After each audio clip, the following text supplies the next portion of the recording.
Guys, totoo to. Naiinggit sila sa akin at gusto nilang ipakita na mas magaling sila kaysa sa akin. Ngunit may ilan din namang tapat ang hangarin sa pangangaral. Kaya motives talaga guys, yung titingnan ng Panginoon dito. Kung ikaw ba ay nangangaral lang dahil gusto mong kampihan ka, o ikaw ba ay nangangaral dahil gusto mong ito ay kaloob talaga ng Diyos, o ikaw ay nangangaral dahil sa iba ang motibo mo para sa kagustuhan yan. Diba? Kaya nagkakasala ang tao, fame, yes, fame.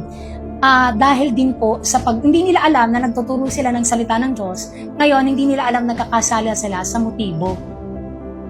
Yung motibo talaga, kaya kailangan laging guard your heart. Okay? Above all, guard your heart.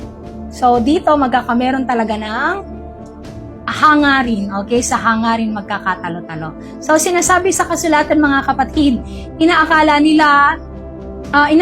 nilang lalo pang madadagdagan ang paghihirap ko sa bilangguan dahil sa ginagawa nila. So, ganun din po yung nangyayari sa akin. Akala nila, pag ginawa nila yung mga ganyang bagay is, hindi na kasi matagal na akong broke, okay? Matagal nang sira at broke yung puso ko gawa ng ginawa ng mundong to.